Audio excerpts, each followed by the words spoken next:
À maintenant quelques heures d'un match hyper important contre Monaco au Vélodrome, l'actualité de l'OM est rythmée par pas mal de choses, les sanctions de la LFP concernant Andrea Maldera et le projectile reçu par Ambre Godillon, mais aussi par quelques rumeurs mercato qu'on va analyser dans l'épisode d'aujourd'hui, notamment les pistes Fagioli, Raspadori et Danilo, Andreas Pereira qui ouvre la porte à une arrivée à Marseille et un potentiel départ de Chancel Bemba du côté de Rennes.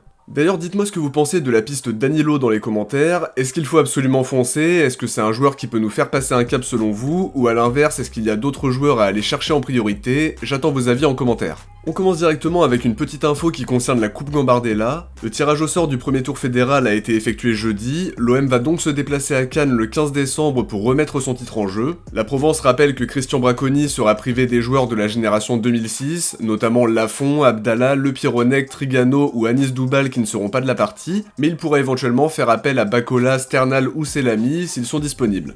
On enchaîne avec un point sur les sanctions de la LFP, on a appris qu'Andrea Maldera, l'adjoint de De Zerbi, avait pris une suspension de 4 matchs, dont un match avec sursis, pour avoir apparemment tenu des propos virulents après le deuxième but lensois, qui a finalement été annulé après revisionnage. L'autre sanction concerne le projectile reçu par Ambre Godillon lors du match contre Auxerre. L'OM avait expliqué preuve à l'appui que c'était une cigarette électronique qui était tombée accidentellement des tribunes, mais quoi qu'il en soit, la LFP a sanctionné le club d'un match à huis clos avec sursis, ce qui veut dire qu'au moindre écart à l'avenir, un huis clos sera prononcé, donc on espère que ce sera pas le cas pour ne pas pénaliser le stade tout entier. À côté de ça, on a des nouvelles de Valentine Carboni qui a été opéré avec succès au mois d'octobre et qui vient de commencer sa rééducation comme on a pu le voir sur les réseaux sociaux. Un long chemin pour retrouver les terrains même s'il ne rejouera pas d'ici la fin de saison en dehors d'un miracle. À l'heure actuelle, il fait toujours partie de l'effectif de l'OM, même si on imagine que la direction aimerait casser le prêt dès le mois de janvier, mais il y aura très probablement des discussions prochainement entre l'OM et l'Inter. Faris Moumbania a lui aussi entamé sa rééducation à Aspetar au Qatar, il enchaîne les exercices pour préparer son retour qui n'interviendra pas avant le printemps 2025 au mieux, mais on aura peut-être l'occasion de le voir refouler les pelouses sur les derniers matchs de la saison.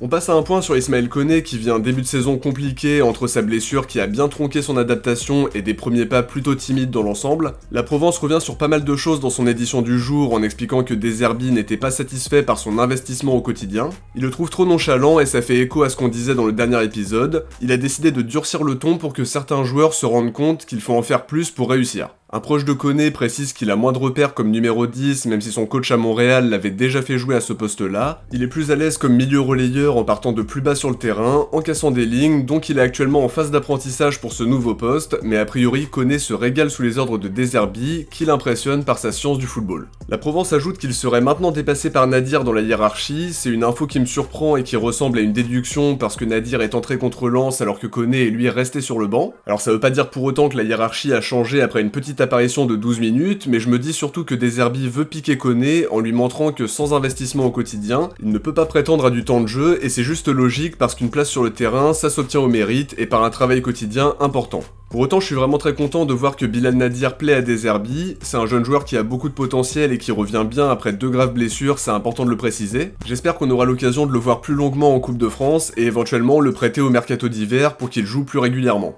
On enchaîne avec les quelques infos mercato qui sont sorties ces dernières heures et qu'on va tenter d'analyser dans l'épisode d'aujourd'hui. On commence par une info qui concerne Chancel Bemba, on en parlait récemment, souvenez-vous, il veut quitter l'OM cet hiver. Je pense que c'est la meilleure solution pour tout le monde, il veut pas encore passer 6 mois sans jouer et à côté de ça l'OM assume son gros salaire sans qu'il soit utilisé, donc tout le monde est perdant. D'après Africa Foot, Rennes et Sampaoli seraient intéressés à l'idée de le recruter pour compenser la grave blessure d'Alidou Seydou qui ne rejouera plus cette saison. A voir si ça va se confirmer et surtout sous quelle forme ça peut se faire. Une vente ça paraît peu probable à 6 mois de la fin de son contrat, un prêt sec c'est une possibilité pour économiser son salaire sur la deuxième partie de saison, ou autre hypothèse moins probable encore, une résiliation de contrat qui obligerait les deux parties à faire un pas vers l'autre et c'était pas franchement la tendance de ces dernières semaines, donc à voir. Chez les jeunes, Hamidou Makalou aurait été mis à l'essai avec l'équipe réserve d'après les infos de Gary Cohen. Je le connais pas du tout mais a priori c'est un milieu défensif qui a brillé pendant la Coupe du Monde U17 avec le Mali. Il est actuellement sous contrat avec Guidar FC et pourrait signer à l'OM si son essai s'avère concluant. D'ailleurs à noter que son nom a récemment été associé à Salzbourg, Chelsea et également au Stade Brestois.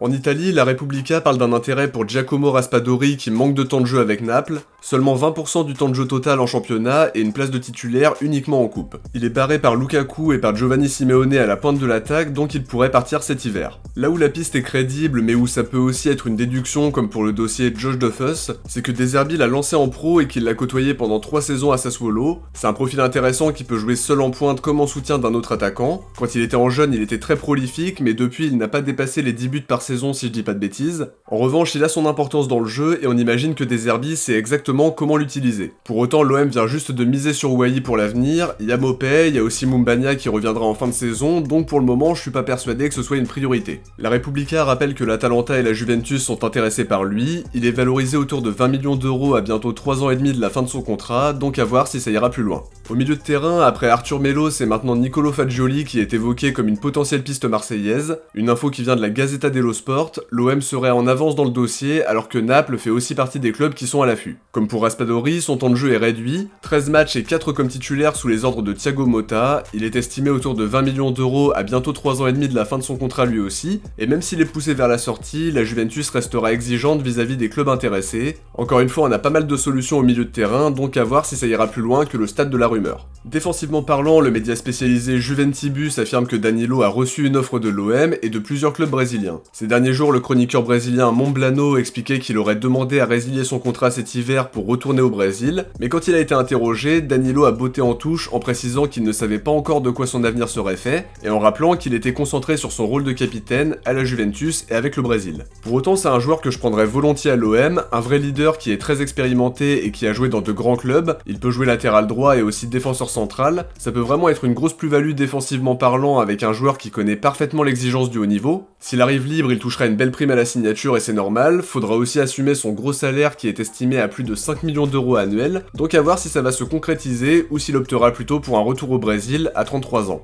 On termine avec une information très intéressante sur Andreas Pereira dont on avait parlé pendant le mercato d'été. Il a confirmé l'intérêt de l'OM dans un entretien pour PL Brasil. Il explique qu'il y a eu des discussions mais que malheureusement ça ne s'est pas fait pour reprendre ses mots exacts. Il voyait ça d'une façon très positive cet été. Il ajoute qu'il aimerait venir pour jouer sous les ordres de De Zerbi, mais qu'il verrait maintenant s'il quitte Fulham en janvier ou en fin de saison. La porte semble toujours ouverte et clairement c'est une recrue qui nous ferait beaucoup de bien pour occuper ce poste de numéro 10, sachant qu'Harit n'est pas totalement convaincant, Koné a du mal à démarrer et Carboni est out pour le reste de la saison. On peut imaginer une recrue dans ce secteur de jeu cet hiver, mais à voir à quelles conditions. Il est actuellement estimé à 20 millions d'euros par transfert market. Pour rappel, Pereira n'aura plus qu'1 an et demi de contrat en janvier, son club voudra éviter un départ libre parce que c'est une valeur marchande intéressante, donc des négociations pourraient avoir lieu cet hiver, ça pourrait permettre à l'OM de le récupérer à un prix moins élevé que ça, mais à confirmer. De mon côté, j'arrive à la fin de cet épisode, j'espère que ça vous a plu, et si c'est le cas, n'oubliez pas de laisser un like pour me soutenir et pour permettre à la vidéo d'être mieux mise en avant, un grand merci à tous ceux qui y pensent à chaque vidéo. Je vous invite aussi à vous abonner en activant la cloche des notifications pour ne rien louper de l'actualité de l'OM si c'est pas déjà fait. Si vous avez regardé la vidéo jusqu'au bout, écrivez Danilo dans les commentaires. Je vous dis à demain pour l'avant-match d'OM Monaco, je sais pas encore à quelle heure ça va sortir, ça va dépendre de l'heure de la conférence de presse. D'ici là, n'hésitez pas à aller voir le dernier épisode d'Actu OM où on évoque l'avenir de Rabiot, le retour de Payet à l'OM et un potentiel départ de Murillo, mais aussi l'analyse que j'ai faite sur Lilian Brassier en début de semaine, les liens seront en description, en commentaire épinglé, et vous pourrez aussi cliquer sur l'écran de fin de vidéo dans quelques instants. Ciao, portez-vous bien, et surtout allez l'OM.